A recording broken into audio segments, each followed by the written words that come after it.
Yeah, this is Qingchen Zhang. I'm the chair for this afternoon session. And before we start our session, I would like to make a announcement, because we have our next session is our member economy report, and we have more presenter and more economy report than we originally have in our schedule. So we need to have more time for the economy report. So I would like to change the schedule a little bit. For this session, we originally have like 2 hours.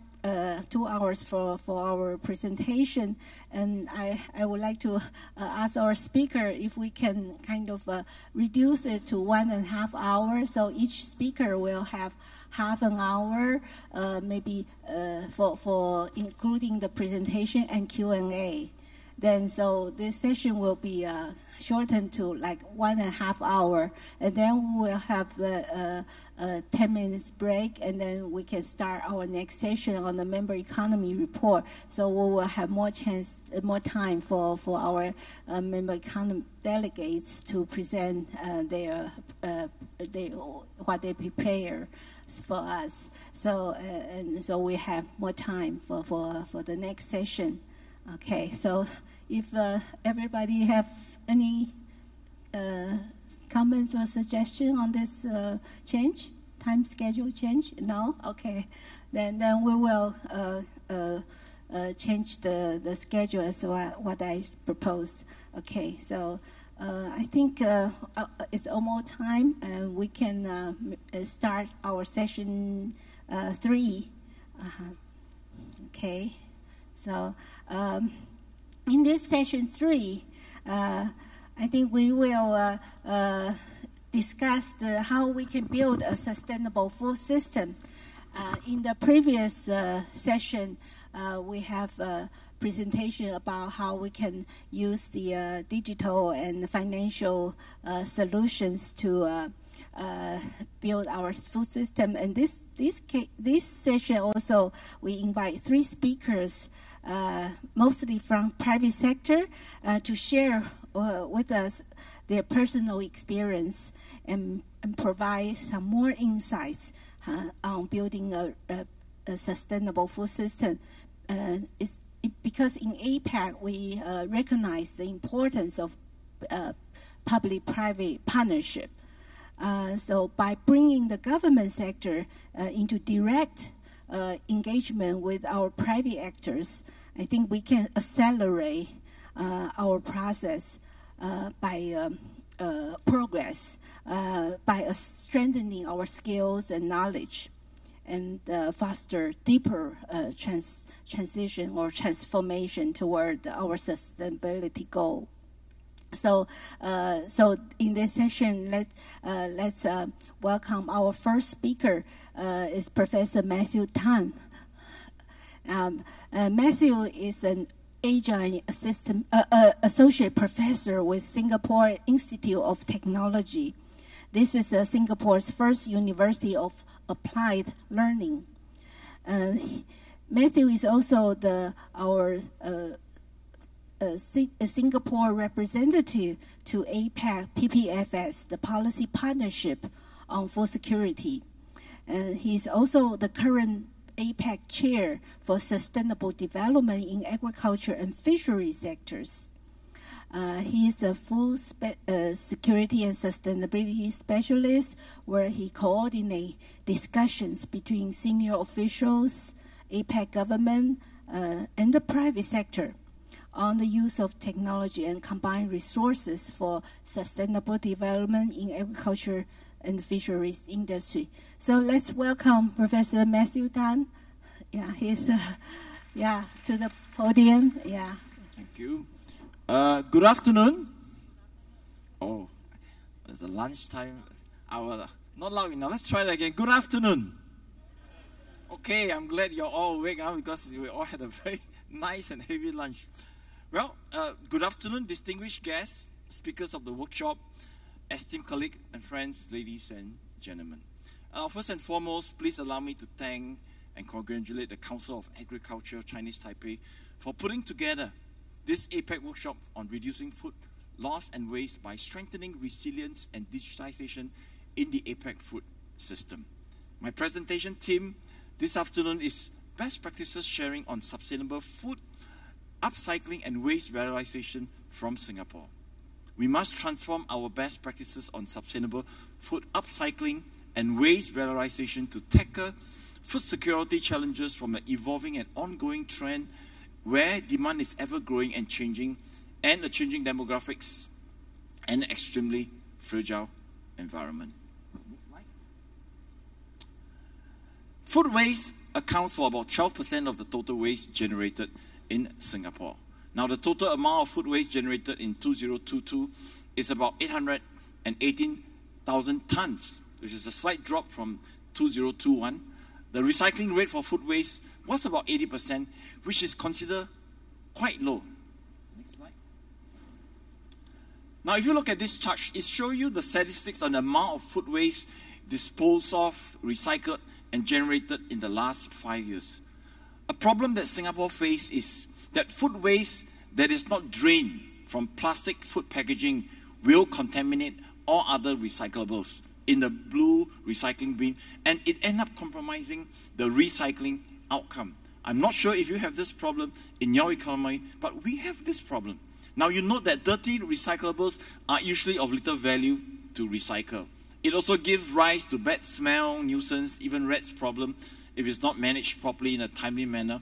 Therefore, there is a need to manage food waste in a holistic manner. Next slide. Now, as part of Singapore's effort to address our priority waste stream, we have implemented an act known as the Resource Sustainability Act, RSA. This landmark act was enacted in October 2019 to give legislative effects to new measures to address our priority waste stream. The requirements relating to food waste are as following. From 2021, developer of new commercial and industrial premise to allocate and set aside space for on-site food waste treatment system in their design plan. From 2024, all large commercial and industrial food waste generator will have to segregate their food waste for treatment. Next slide. Now, the type of prescribed premise and corresponding threshold of the prescribed premise subject to the mandatory segregation are summarized in the table, which has a direct impact on shopping malls, hotels, single-use factory, and multi-use factory. You can look at the chart. Next slide. Now, take a look at this diagram. This diagram shows Singapore food waste management hierarchy in order of priority. Our priority number one is we always try to prevent and reduce food waste stages at the source.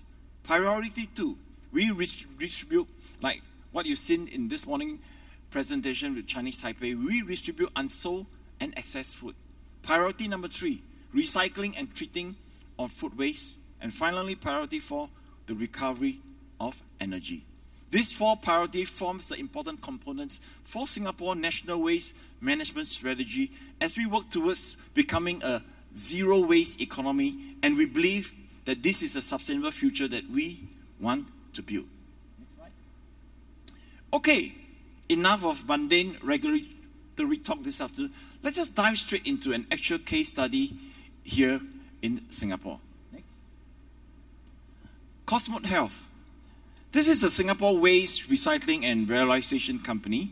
The company upvalue food processing waste for human nutrition, and it develops new functional food from food processing waste. Next. Now, what you see in these slides are really food processing waste which has been given more attractive names such as byproduct, side streams. These materials are currently either dried at an extensive energy cost for use as an animal feed, or used as a fertilizer or thrown into landfill. But do you know for a fact that most of these spent minerals are actually enriched with protein content as high as 50%, which can be economical, sustainable source of plant protein? I'm sure you will all agree with me that it is time that we can put a stop to such wastages. Next. Now, since the 1960s, with the advent of chemical farming, which has brought windfall to crops yield to agricultural production, the farming community has been hailed then as the Green Revolution.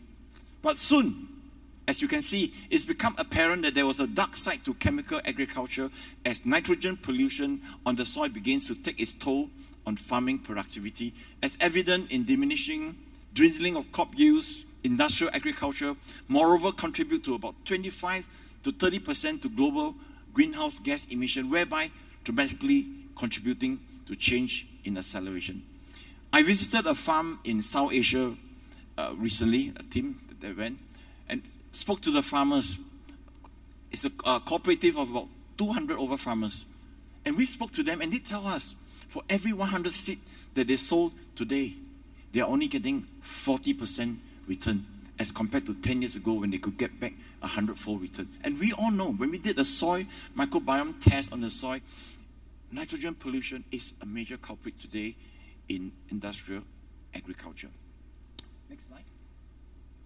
Now, in this context, food processing waste has put undue pressure on an already burdened agricultural ecosystem. And you know for a fact that globally about 200 tons of agricultural and food processing waste are generated yearly.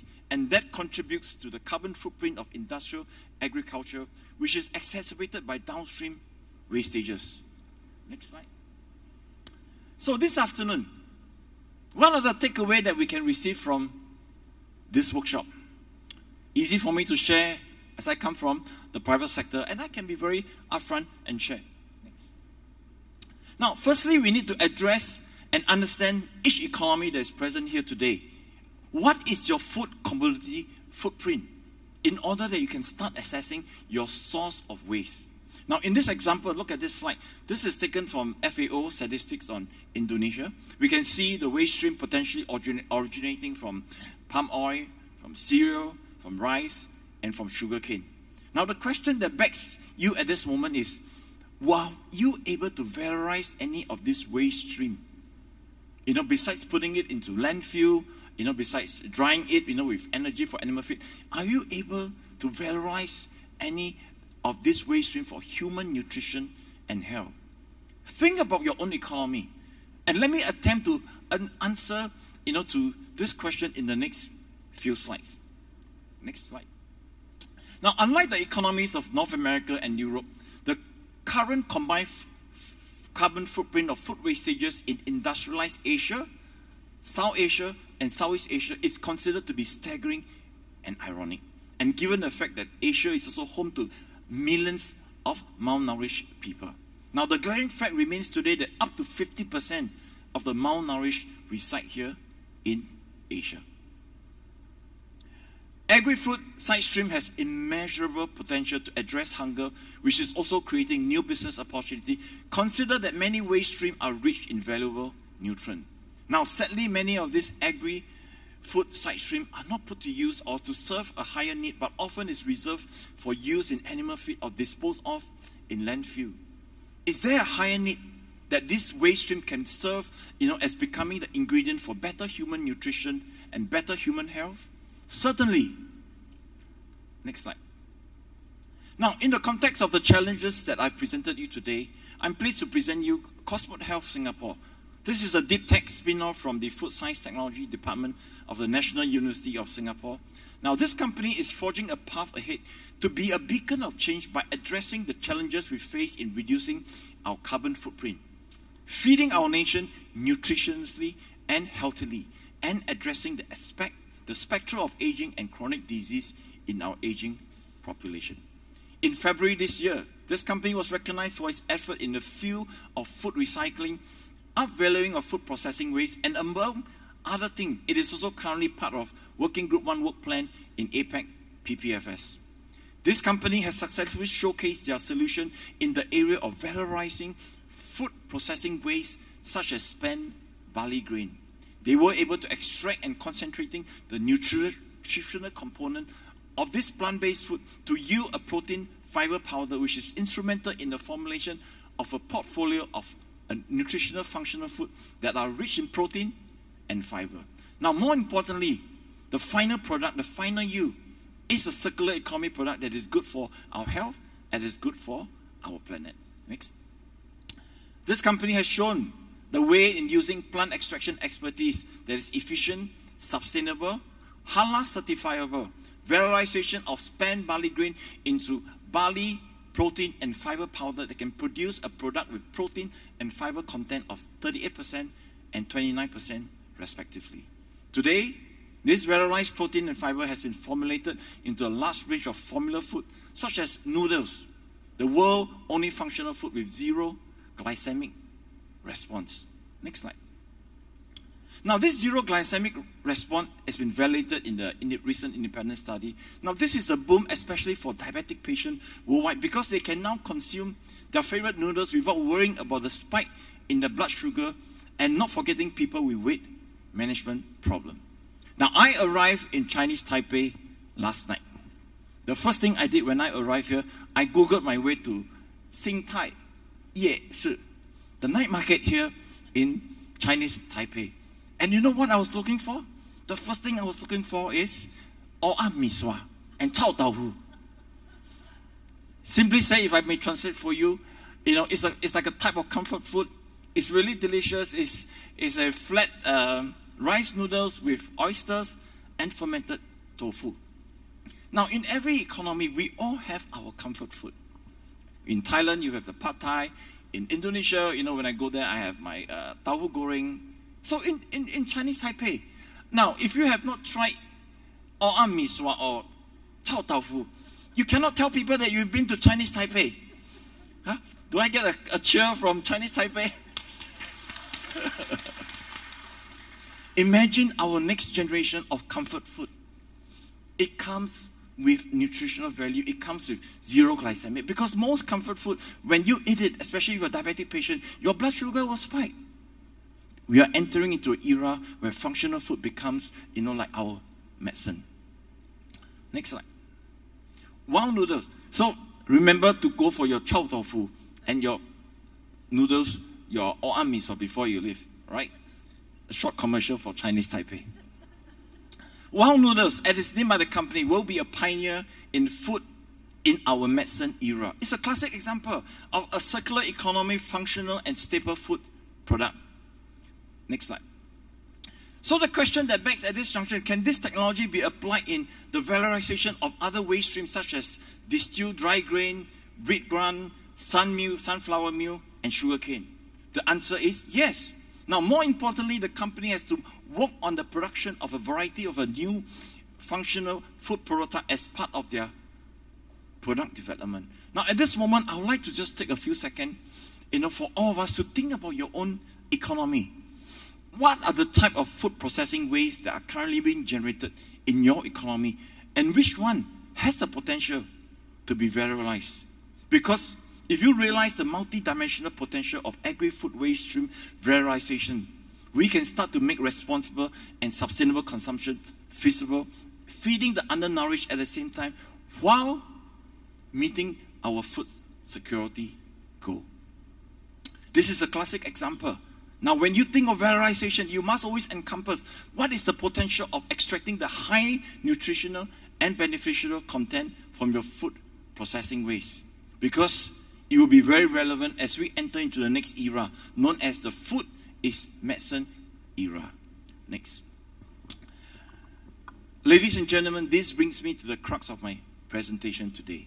Are there potential in the valorizing of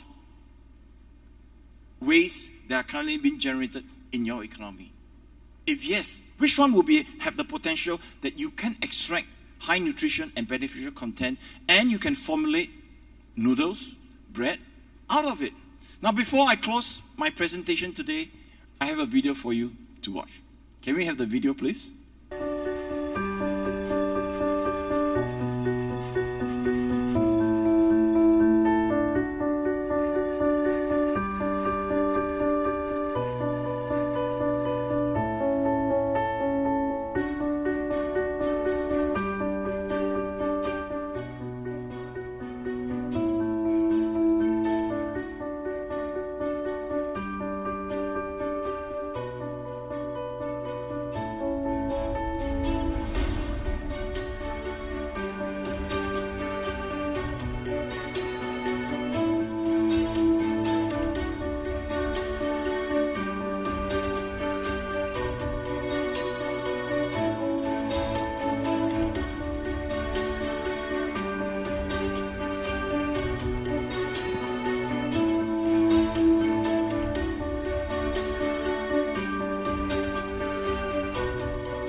So, ladies and gentlemen, my presentation today is not just about best practices sharing, about sustainable food, upcycling, and waste valorization. It's more than just a theory that I'm sharing with you today, nor is it a fad movement. I believe that it will herald in the next trend and the standard for food loss and waste management. Thank you.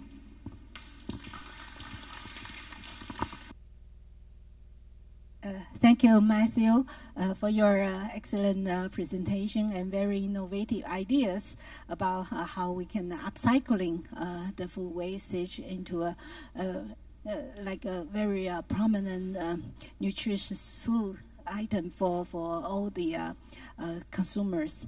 Yes, and so let me open the floor. If there are any questions from the podium, from the floor, yeah. Oh, okay. Yeah, one is Ken. Yeah, okay, from Chinese Taipei. Yeah. Thank you, Mr. Tan, for the presentation. I just want to clarify something. Pardon my ignorance. The term valorization, exactly. When I first saw the term, I thought it meant like putting a monetary value on food waste. But then it seems from the presentation that you meant extracting as much of the nutritional value back. It's sort of reprocessing food waste, is it? And then getting as much value back. Well, in that, if that's true, then it's a little bit similar to upcycling as well. Is that, or is there a difference between the two? Okay. Thank you. Upcycling will be purely, you take the, like for example, the waste soybean, okara. Yeah? I take it immediately, I can apply it, I can upcycle it and immediately into animal feed. Whereas valorization is, like you said, I want to extract the value out first. Okay, I'm extracting out the protein. Okay, I'm extracting out the protein and the fiber, and I use it, for production of noodles, for zero glycemic response noodle. And from the waste that is left behind, we actually use it as a fertilizer. So valorization brings out the monetary part, that which is in it. And we actually found that many of the food processing waste, okay, for easy, because the food processing company, they are in the producing of noodles, they're producing of beer, they're producing of tofu. The waste for them, they do not want to spend too much time, but there are actually values. There are actually protein content that has been wasted. It could be extracted. So this is, so there's a slight difference. Valorization extract out the nutrient, brings out the monetary part of it, while the residual can still be used as fertilizer. Upcycling immediately takes it, put it, into the animal feed, and it produces it. So there's two-part process to it.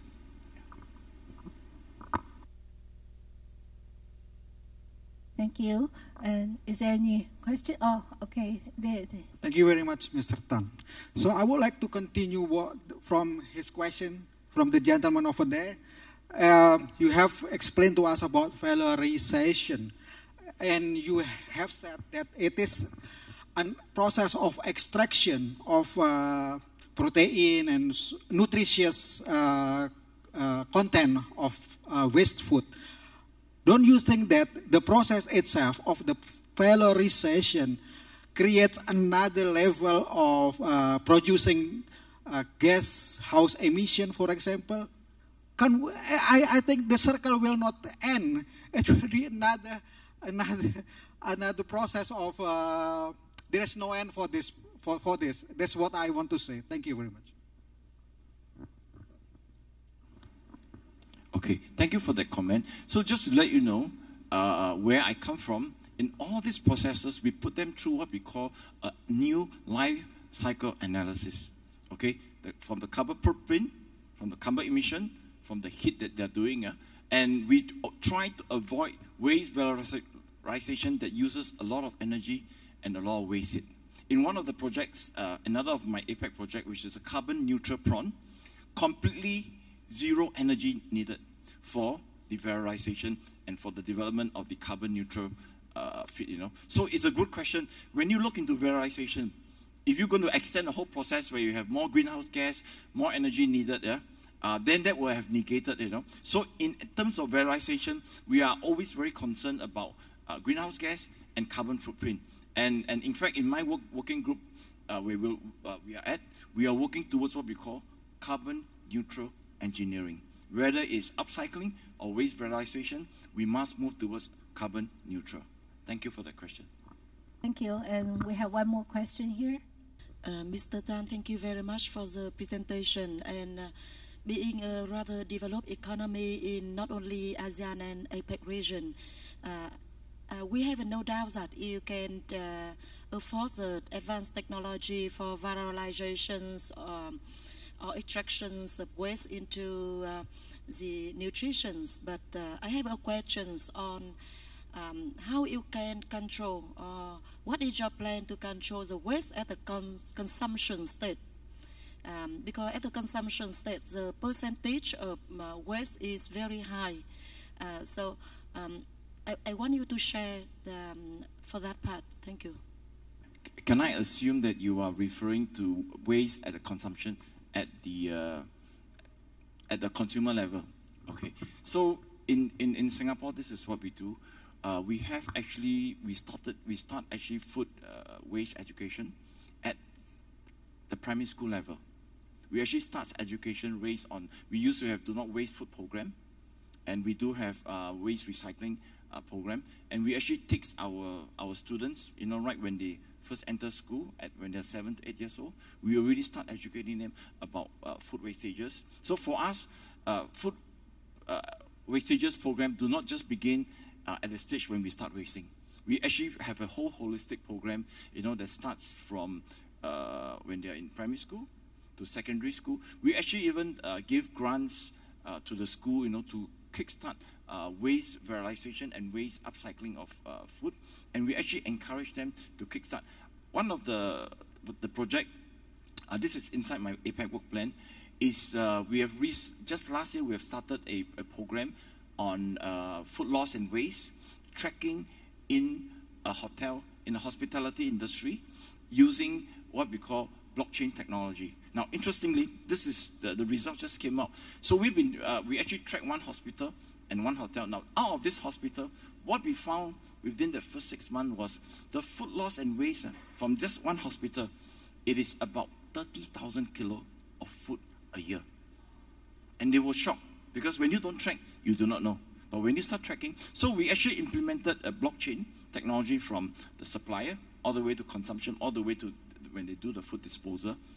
Today, just within a year, they have cut their food loss and waste down to 20,000. So from 30,000, it's down to 20,000. We are targeting in the next 2 years for it to drop to less than 5,000. So we do have a very systematic, holistic program from the school. As you can see, for industrial building, in hotels, in shopping malls, you need to start looking at the waste. And your waste will actually, in Singapore, you get taxed for food waste. Every ton of food waste that you dispose of, you have to pay about $70 to $80. And it's hurting the pockets of the retailers. And they are becoming very conscious now. So we actually implement incentive and disincentive when you have a lot of food waste. So it's a very holistic program that we have adopted. I hope that has answered your question. Thank you. Yeah, I think from Matthew and all the Q&As, I think we realize that reducing food loss and waste is really need a systematic way approach, and also rely a lot about the measurement and counting and statistics, to do either valorization or carbon accounting, Okay, thank you. So time is up, so let's move on to our second presenter, Dr. Kwang Ying Kim. Dr. Kwang Ying Kim is the director of Korea Zero Waste Movement Network. This network is a nonprofit organization for resource circulation. Dr. Kim was also the president of Korea Environmental Policy and Administration Society in year 2016. And she has been working as a senior research fellow in Korea Environment Institute, KEI, for more than 20 years. She conducted many projects on resource circulation, recycling of waste, while she was working in the KEI, that is a leading environmental policy research institute for Korean government. She has participated in many government committee work for environment and climate change, and she got a Fulbright scholarship from the U.S. Department of State in year 2000, and she received a PhD degree specialized in environmental economics from Texas A&M University in year 1990. So let's welcome Dr. Kim for her presentation. Thank you. My name is Kwang Im Kim. Actually, thank you. I would like to say thank you for chance present Korean cases. Actually, I didn't really expect I'm going to present Korean cases in this age. So, but yeah, I really didn't expect when.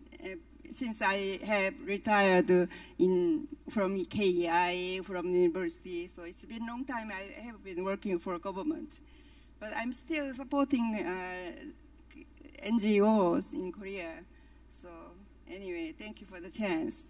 I want to talk about Korean food waste management activities.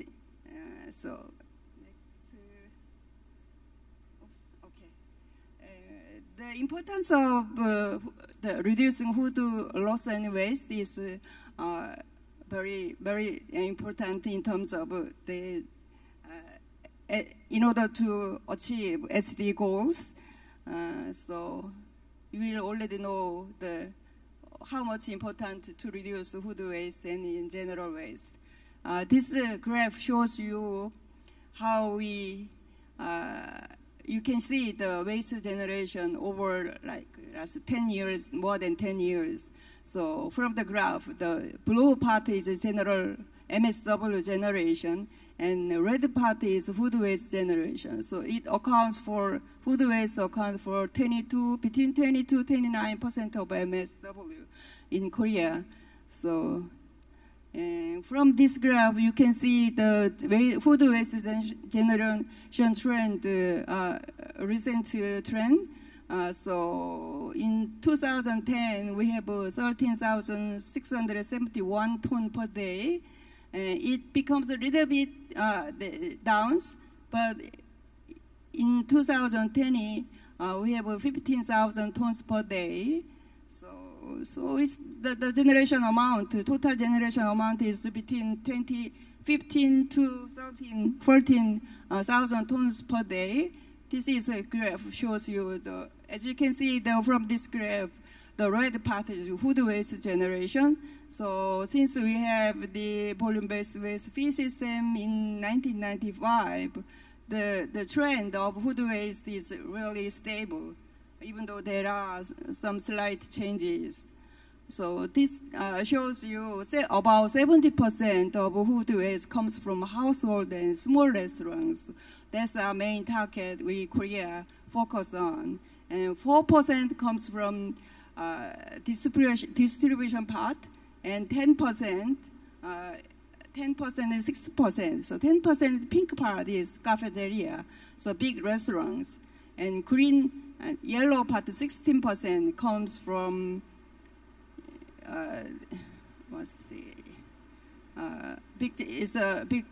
big restaurants. So there are some difference between 10 to 16%. I mean, the cafeteria and the restaurant, big restaurants. So they are big generators. And this is food waste treatment way. Sorry about Korean characters, but there are issues. Oops, sorry. It goes okay here.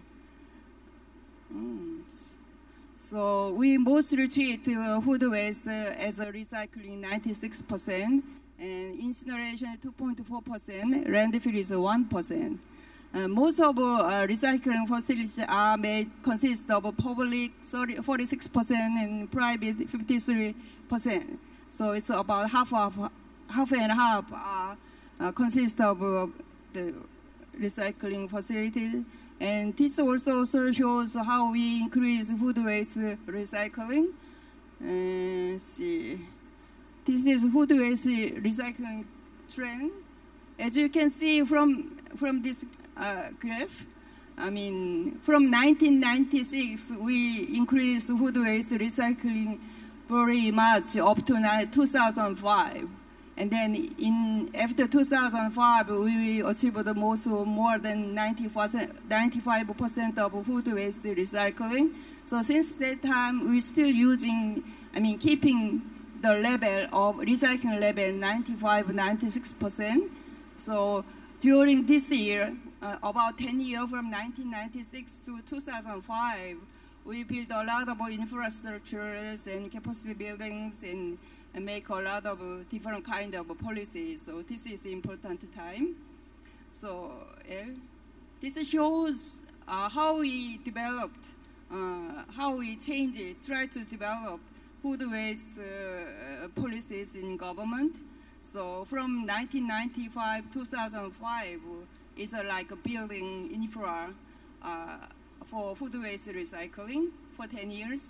And then since that time, we mainly use a lot high level food waste recycling rate. So from this, in 1995, we implemented the volume-based waste fee system for all MSW. So you already heard about a lot about 1995 Korean volume-based waste fee system. But since that time, we found that there are many different kind of problems when we throw food waste together with MSW. So we try to separate it. So we build a lot of different kind of overall plan for reducing food waste, and we enacted the municipal solid waste, food waste disposal or separation ordinance at every municipal level.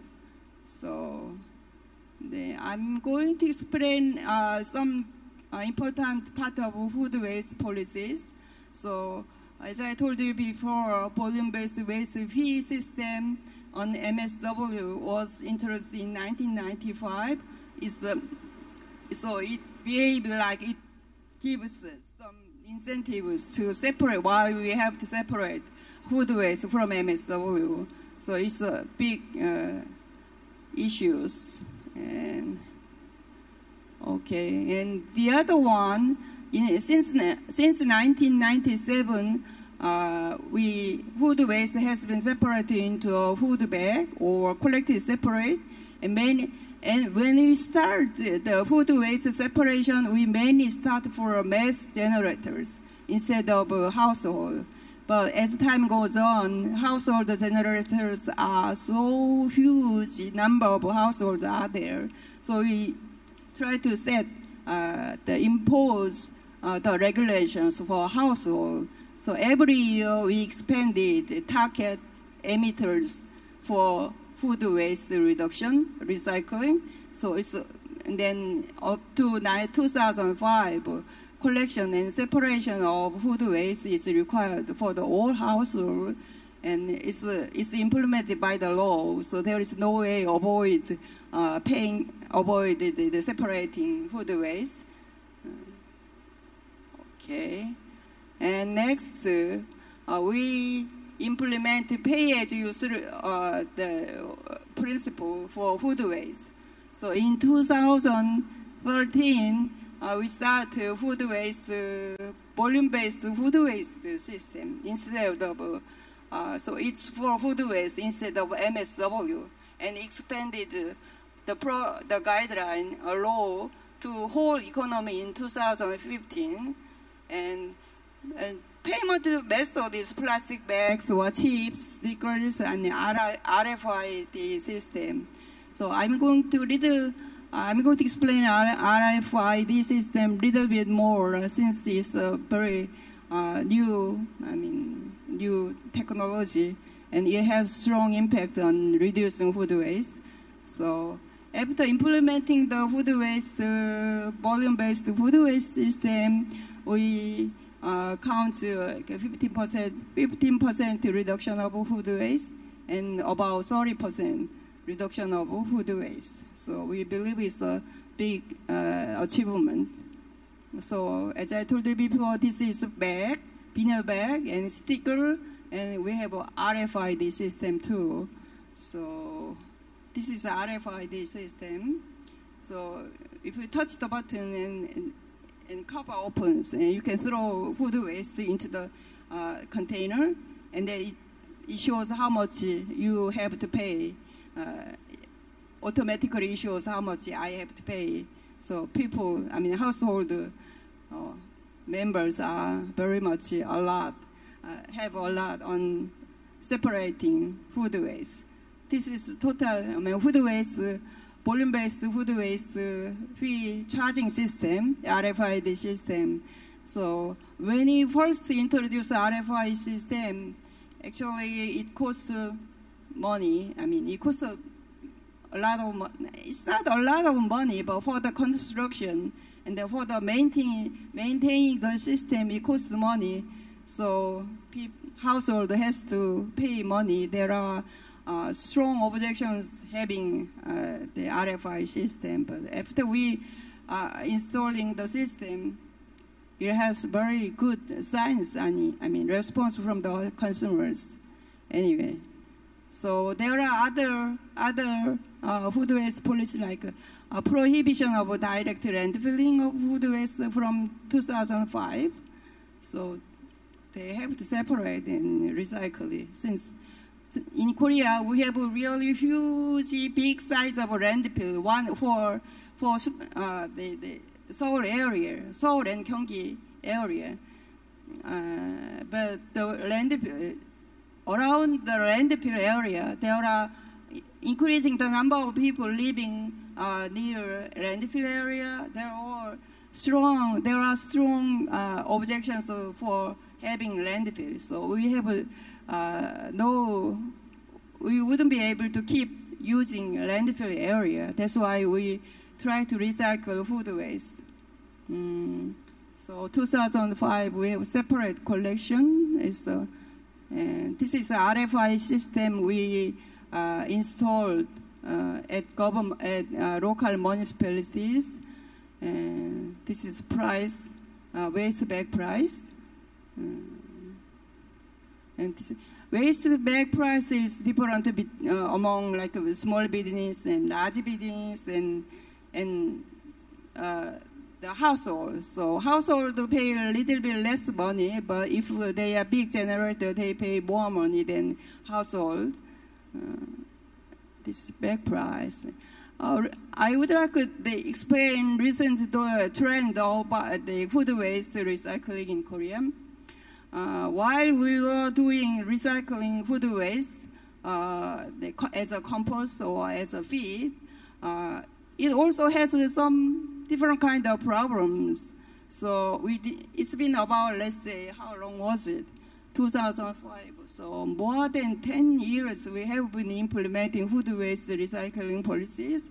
But there are some problems also. So we try to focus on biogas production from food waste and from organic waste. Actually, biogas is a renewable energy and it reduces greenhouse gas emissions. So that's why we try to focus on the biogas generation. However, biogas generation is for the big generator like livestock companies or big food generators. Food waste generators are required to generate biogas from 2025. So this law concerning fertilization of production and consumption of biogas from organic waste, the law has been, let's say, made 2022, but it's going to be implemented from 2024 January, and then requirement will be implemented from 2025. So big generators are supposed to achieve their requirement from 2025, but it's only for big generators. It's not for household. So priority on the biogas production from organic waste, since there are for agricultural sector, there are strong programs with the AI or some the animal disease. So there were strong objections. This is a procedure of food waste biogas generation. So we can produce biogas, food, organic waste, and seaweed sludge, and food residue also. We can use it for biogas generation. So there are some good points. I'll pass this. So even though more than 10 years we has been making effort to reduce food waste and food waste recycling, there are some weak points also. So recycling is the end of pipe food waste. We need to focus on more waste reduction before it becomes waste. So that's kind of effort that we didn't make much. So prevention effort is more important. So there are other weak points, even though it's a small, there are some illegal behavior, like this blue part is food waste in the garbage bag. I mean, in the MSW garbage bag. It's not supposed to be in there, but it's there. Sometimes illegal behavior, so we can find illegal behavior, even though it's a small amount. So this kind of, so I try to explain Korean cases. So there are some weak points and issues and discussions. So, but as I told you before, I think the prevention is more important, but it's not easy to, implement the prevention method. So in terms of that issue, I think education, educate consumers and even producers for the health impact or bad impact of food waste. For consumer education, we also need to have some sort of the private-public partnership also. So thank you very much for your attention. Thank you, Dr. Kim.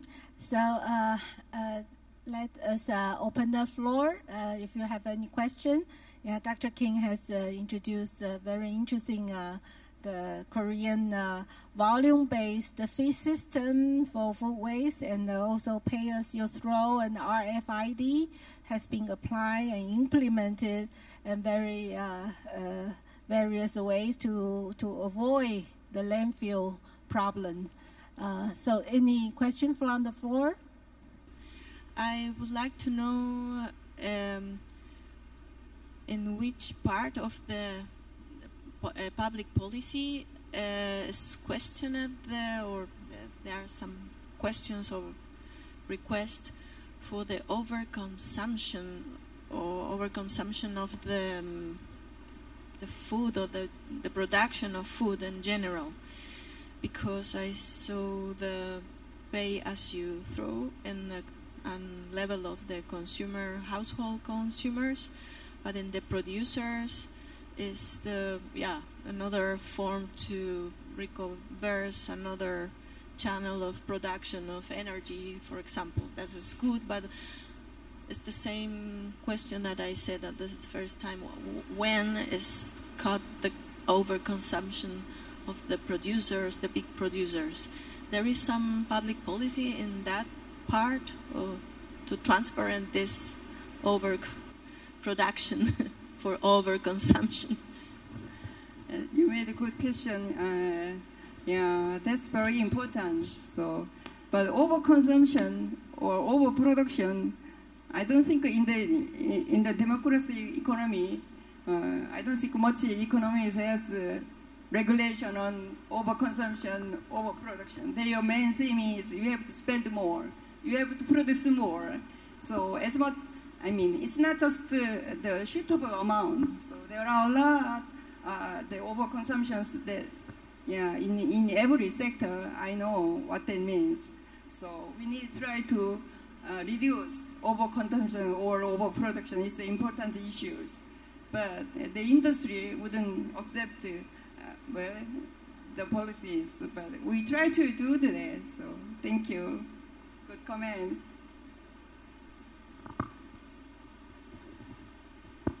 Okay, Tony Xu from Chinese Taipei. Thank you for your excellent presentation. I for the food waste, I mean, this morning, Brian mentioned about the NDC. I don't know whether in Korea, do you have counted the greenhouse gas emission from your food waste into the NDC? Could you elaborate this? Thank you.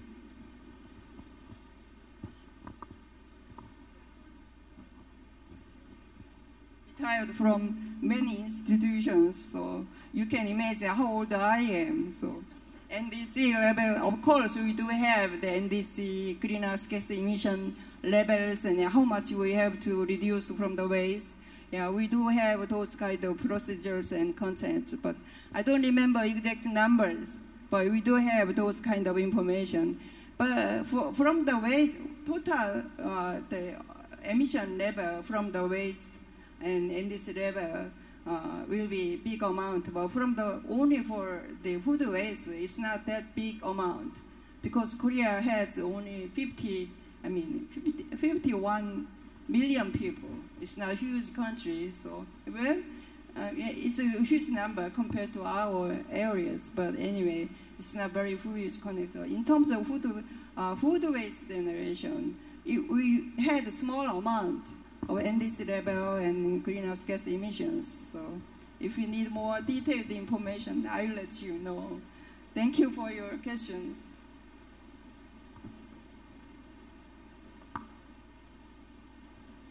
Okay, thank you. And is there any more questions from the floor? If not, can I ask a question? Oh, okay. Yeah, one more.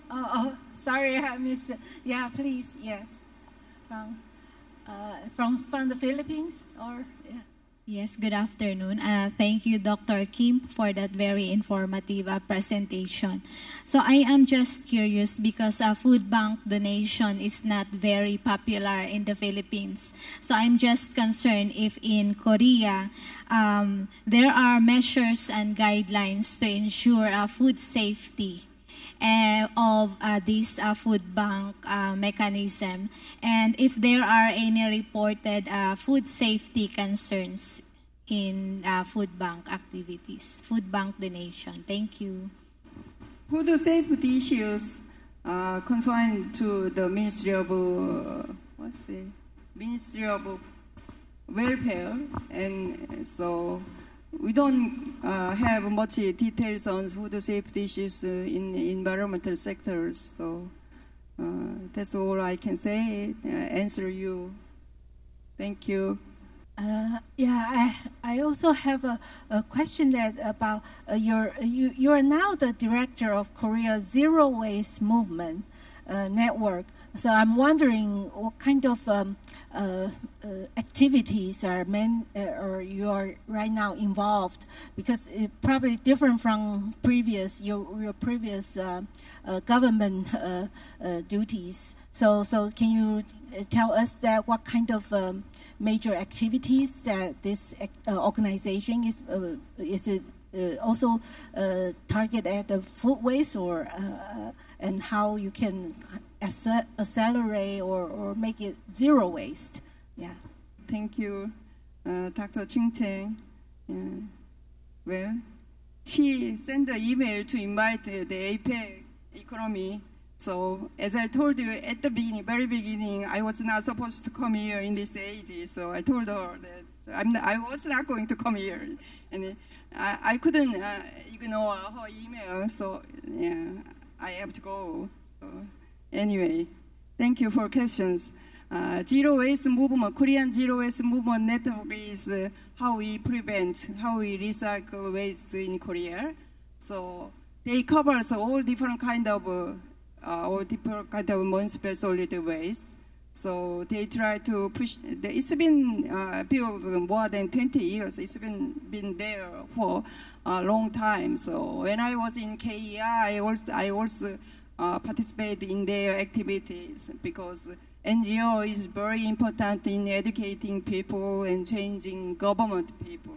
So government area, public sector area, always think about in their way. So sometimes they wouldn't care how we reduce waste or how we recycle waste. It's not very important. They all care about money. So they are now trying to build food waste recycling facilities. But Korean food, the Zero Waste Movement Network supported that kinds of activities. So they made a big contribution. So I always has, after I retired, I decided to help them.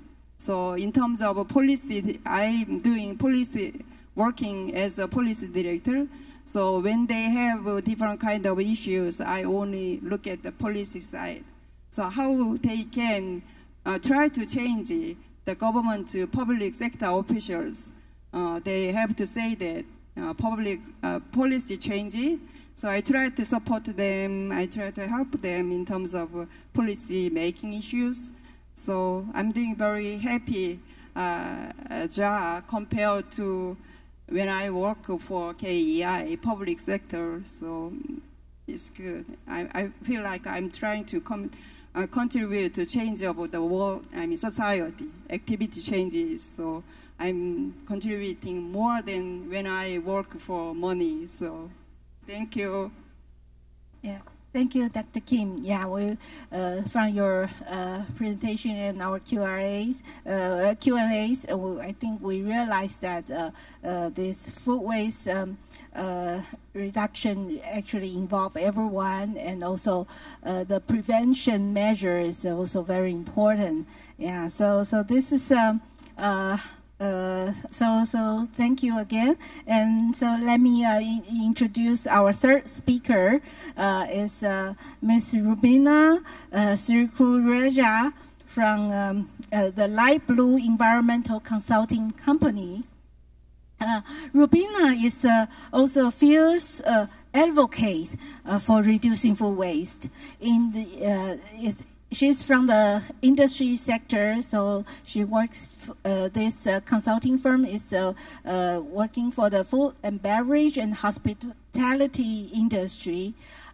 She's currently a senior manager of global operation for Light Blue, a consulting company operating over 20 economies. And she's very passionate in moving the industry forward by addressing the pressing issue of food waste, including the impact on the negative impact on climate change. And she combined her experience in multiple industry with the very positive energy. She's looking forward to inspiring all of us and leaving a positive impact for this workshop. So let's welcome Rubina. Yeah, the floor is yours. I'm Rubina, Senior Manager of Global Operations for Light Blue. And just a quick introduction to Light Blue. We are a consulting and technology company trying to seamlessly integrate sustainability with business excellence. And with 10 years of expertise in the industry, both hospitality and sustainability, we've worked with over 45 projects around the globe, so in over 20 economies. And we work in a variety of sectors as well, not just the hospitality industry, but we work with hotels and resorts, as well as restaurant chains and higher education, so universities and schools as well. We have also worked with development agencies and government agencies, as well as catering. So our solutions are quite varied, and I will go into more detail later as well. Our main goal as a company is food waste reduction. So before we go into management, our initial goal is to reduce food waste, and that ranges from raising awareness to monitoring the food waste, or even having a holistic certification. So once the reduction has happened, it's almost impossible to have zero food waste, because you still have offcuts and bones and things like that, or even surplus food, unfortunate weather, cancellations.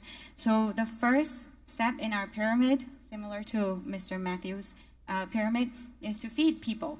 The food was intended to feed people. That is not considered waste.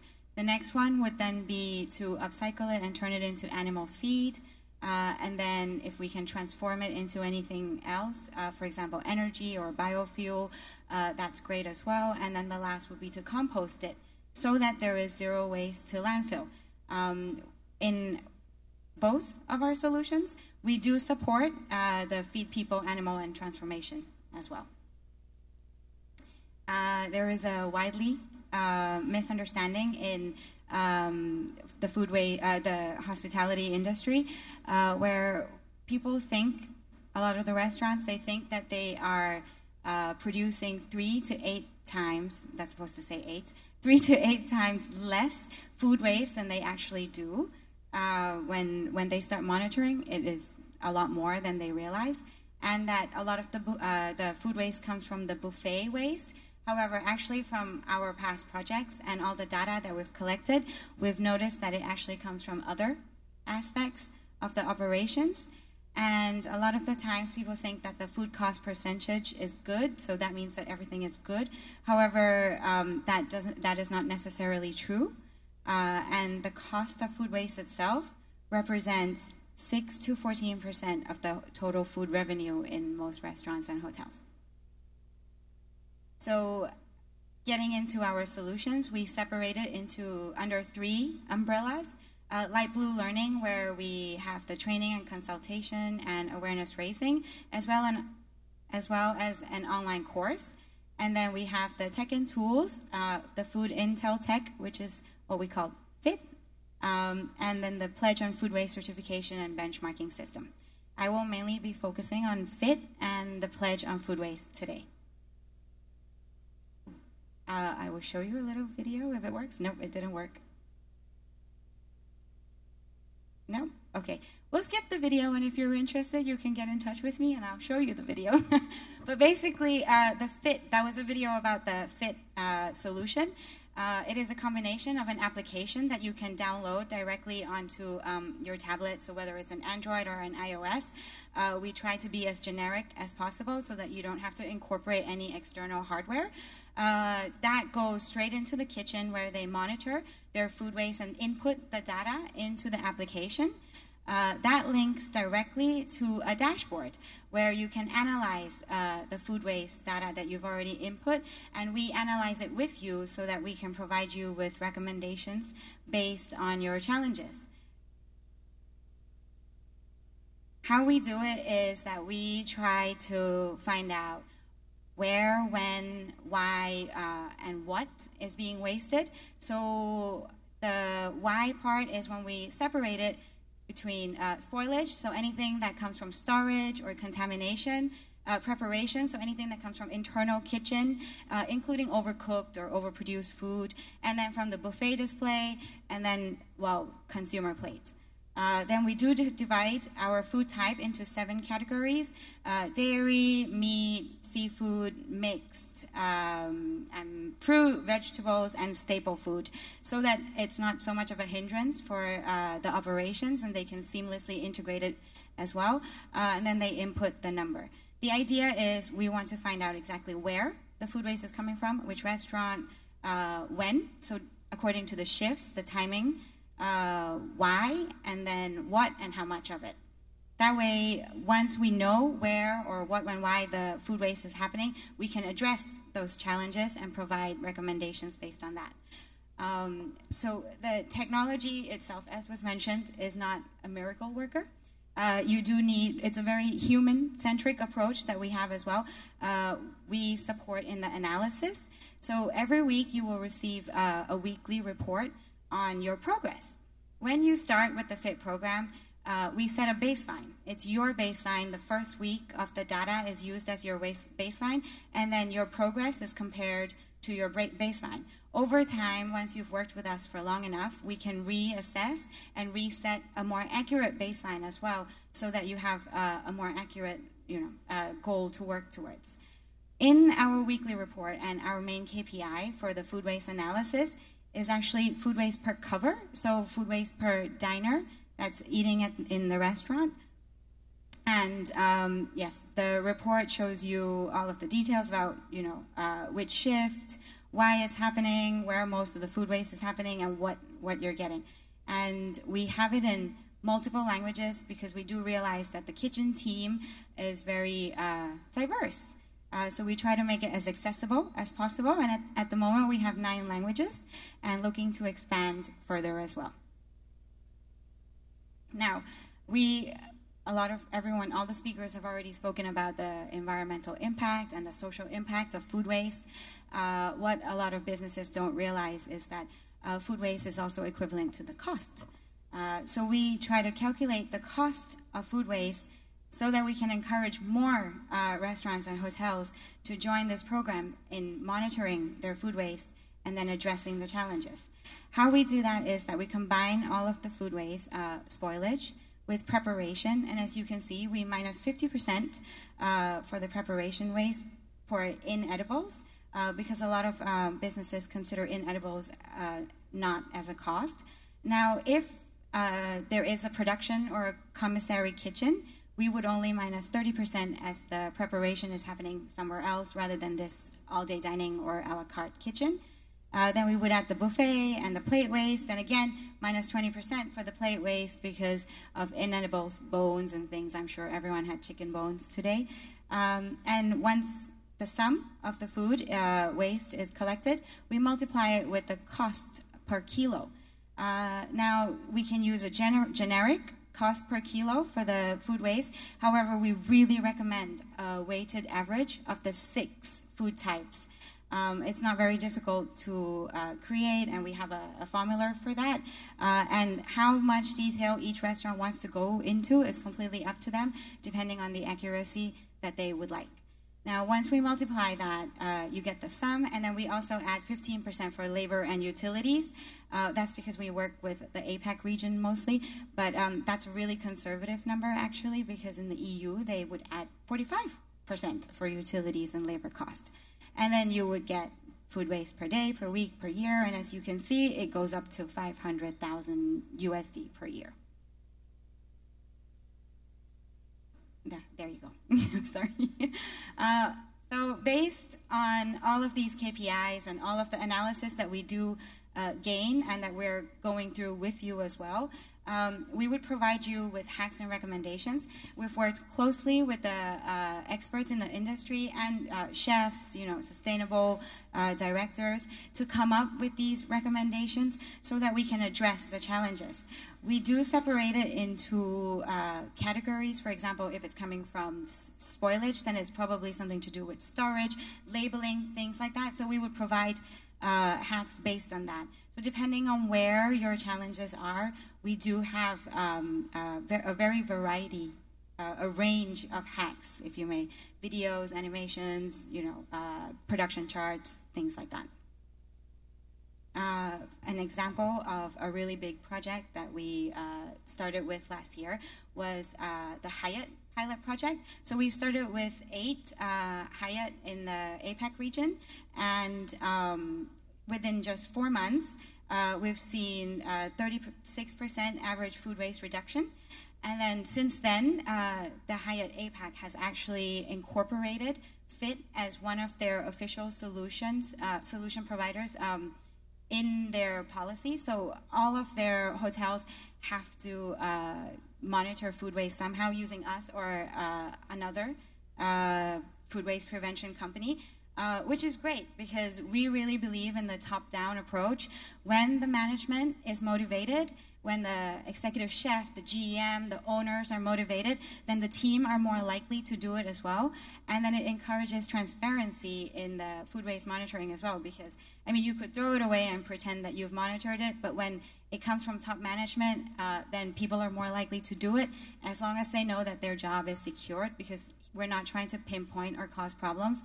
We are trying to make sure that the data is accurate so that we can analyze it with you.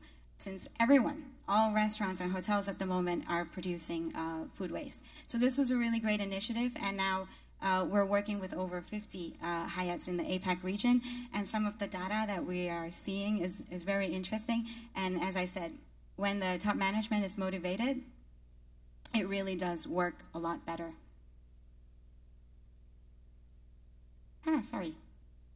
So in a little nutshell, the benefits of FIT is that when we've seen anyone starting with FIT, they have a 5% reduction in cost per cover, so per diner. That's our main KPI, as mentioned earlier. And then since we're using generic devices, we're not incorporating any external hardware. You can have it in multiple recording points, and you're also not increasing your footprint by bringing on another machine or anything like that. And at the moment, it is available in 9 languages. However, we are expanding and looking to make it more accessible for everyone. Once anyone starts with FIT, our main first step is to have a training.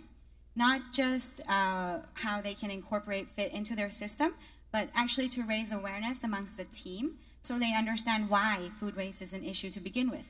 If the team doesn't understand why food waste is a problem, they're less interested in it. So our training is very intensive in the why food waste is an issue aspect and raising awareness.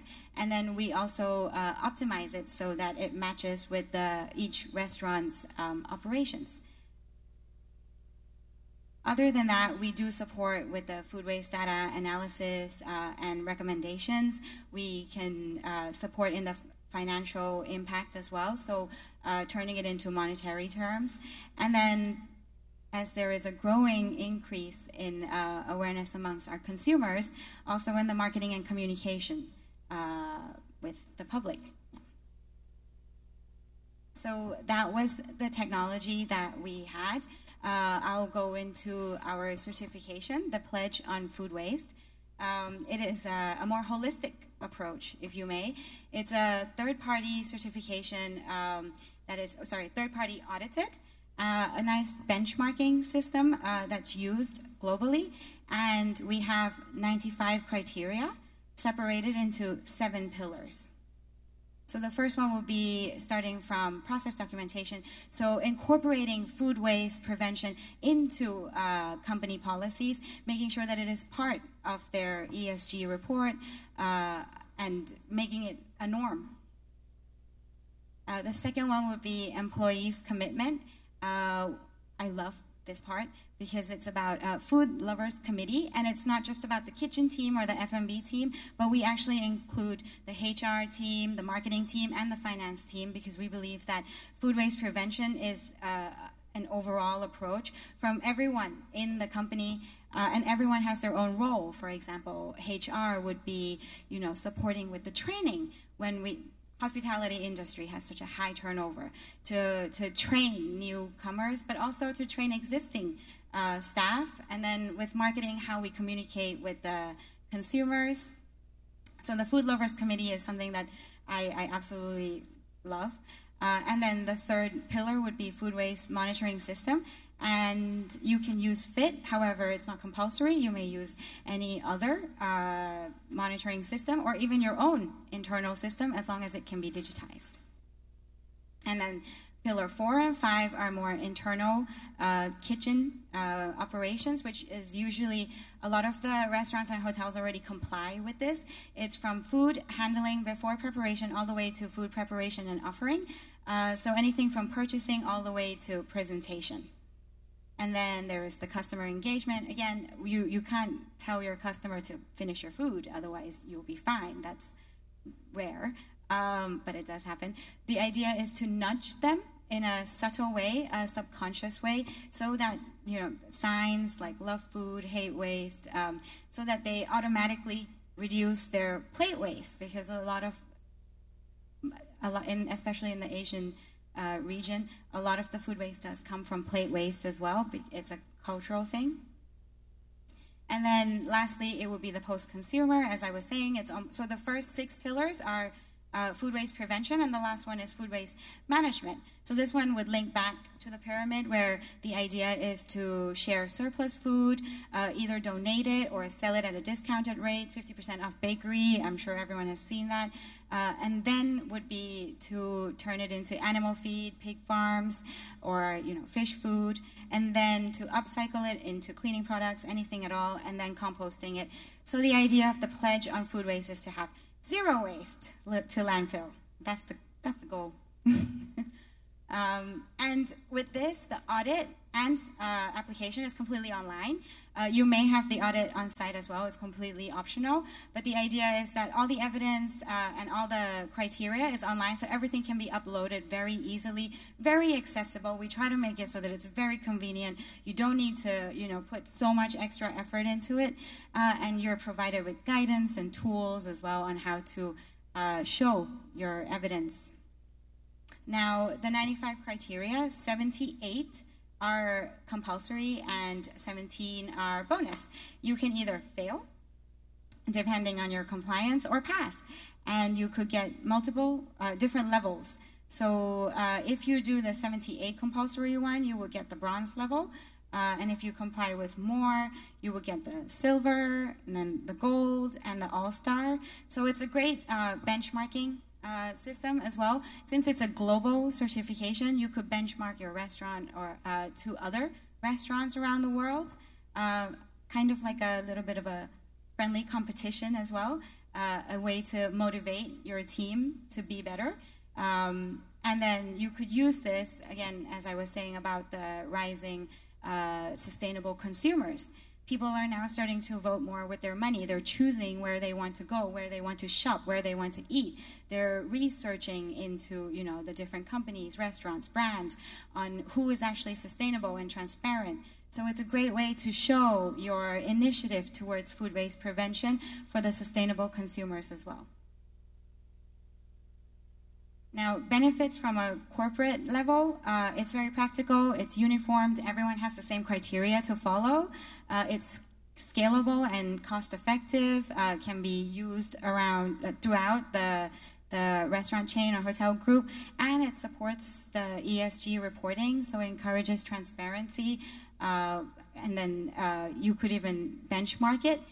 So for example, we did a project in Indonesia where 4 restaurants started at the same time, and it's a great way, a great friendly competition for them to see who can do better. And then, as I was saying, it's a holistic approach to improve the operations and cut on costs. With the Pledge on Food Waste, we do have a capacity building program as well, where we go through all the criteria and make sure everyone understands all of the different elements that are required, and then also defining the roles and responsibilities of the Food Lovers Committee and producing action plans for how they can proceed.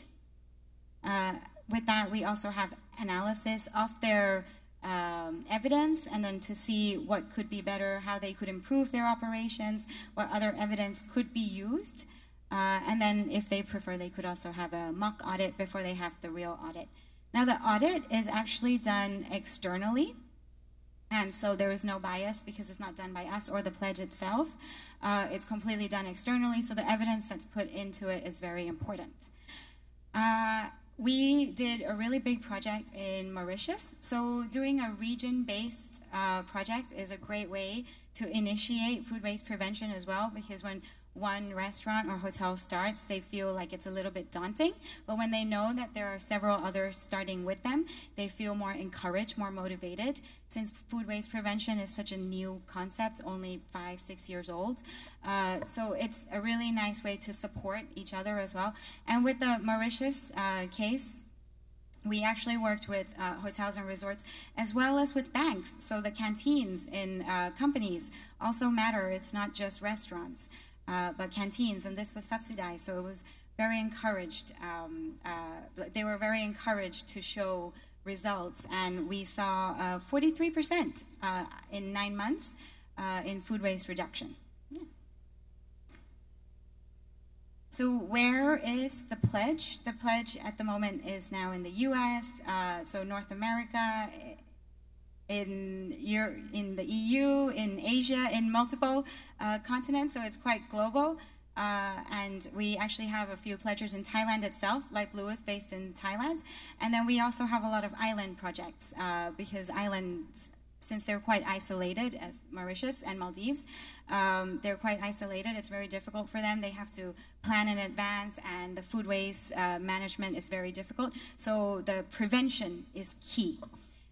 So yes, so coming back to wrapping it up, food waste prevention before management, and if you don't monitor, you won't know where, what, when, why your food waste is happening. So we encourage that, we support you with that, and then we provide you with the support in how you can manage anything that may be left over so that everyone can succeed. Zero food waste to landfill.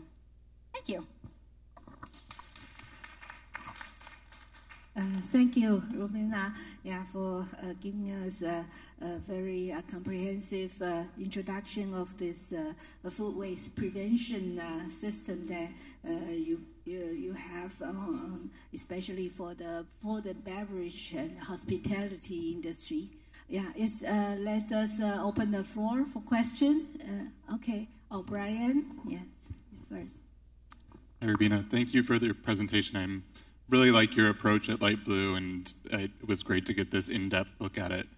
One thing I especially like is the emphasis you put on the people aspect of things, where this isn't just a case where you can gather the data and things will magically get fixed. There's such a huge human element to it. And so what I was wondering is, when you go in for these trainings, what are some of the main sources of maybe skepticism or resistance that you encounter from employees who maybe don't understand why this is an important issue, or they don't understand the relevance to their job? So the main resistance is probably fear.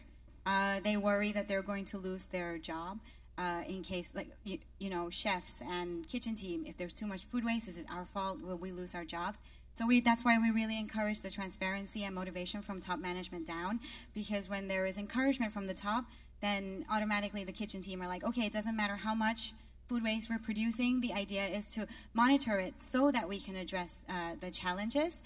And the other one would be the investment and trying to actually, you know, input any money so that they can start the operations to begin with. But the ROI is so quick that that's why we have to show all the costs of food waste so that they understand the whole picture, that it's not just an environmental and social thing, but also a cost-effective thing.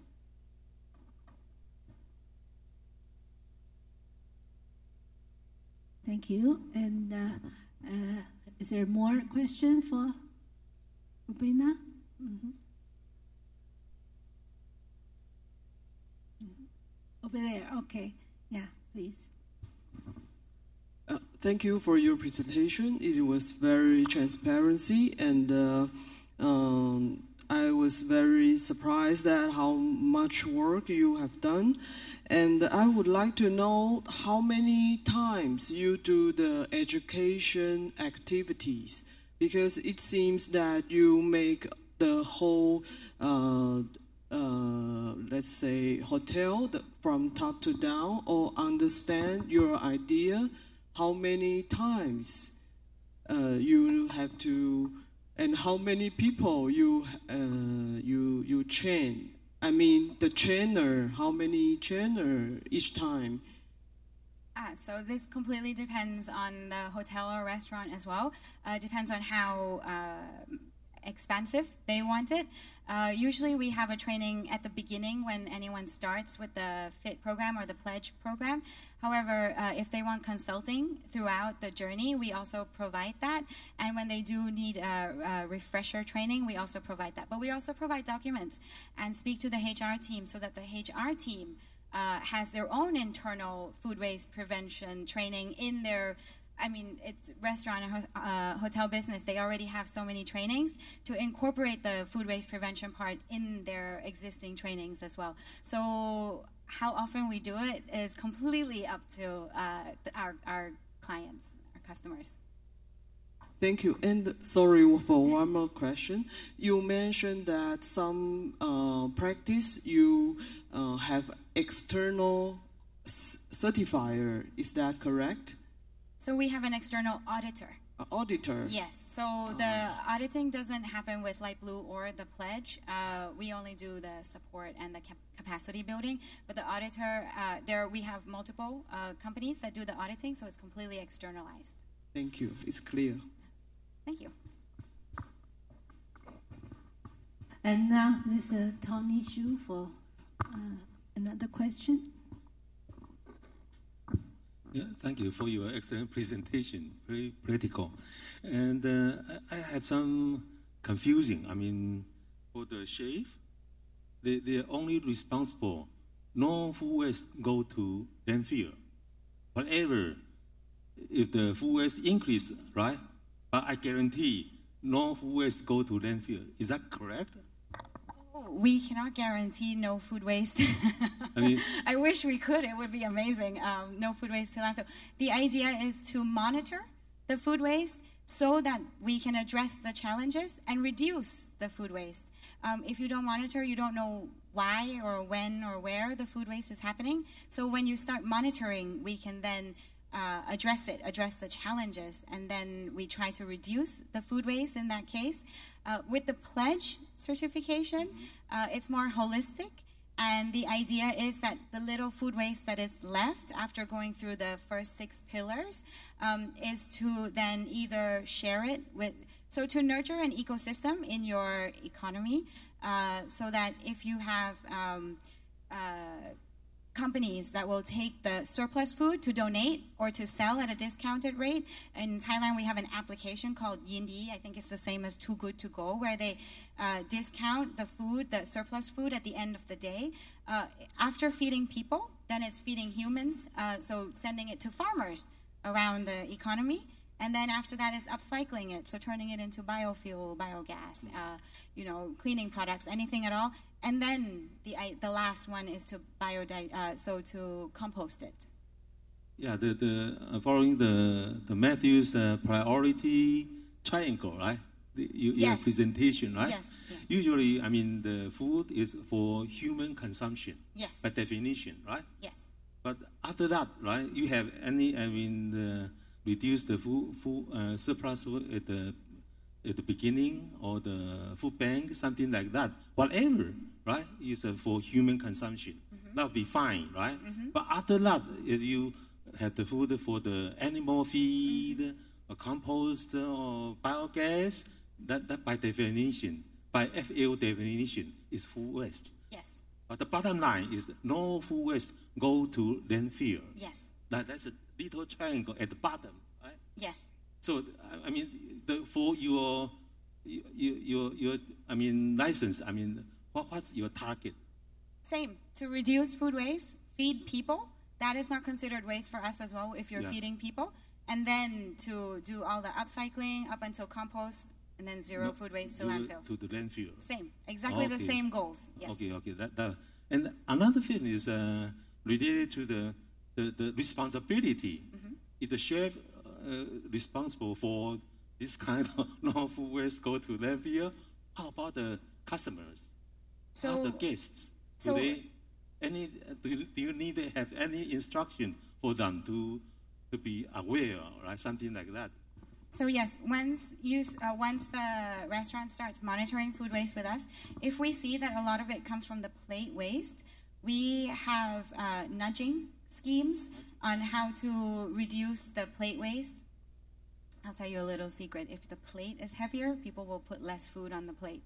So then automatically there's less waste going away as well. So we have a lot of recommendations on how to reduce plate waste as well, but also how the restaurants communicate their initiative to the customers so that the customers are also encouraged to not have plate waste. So we do work with the marketing team as well and the service team. Yeah. Thank you. Any more questions or? Oh, more? Okay. Thank you for your interesting presentation. So in terms of your experience with the private, I can say like a private, and also the hotel and restaurant. So in your idea or your in perspective or in your idea, how could that implementation connect with the public sector, especially in the area that you're working in? Okay.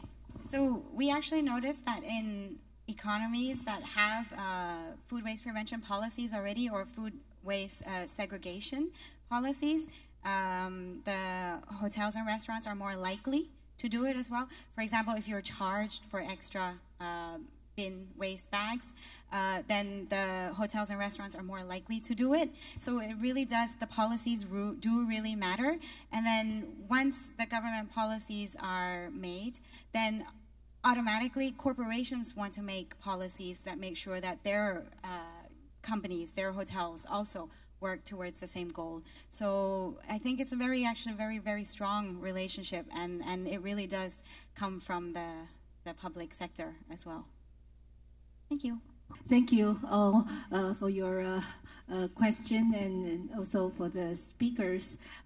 Excellent explanation. And I think, from this session, we all learned that food waste reduction, we need to start from really upfront the prevention and also provide incentive and also a good system. The like Korean feed system, the volume-based feed system for everyone to be able to really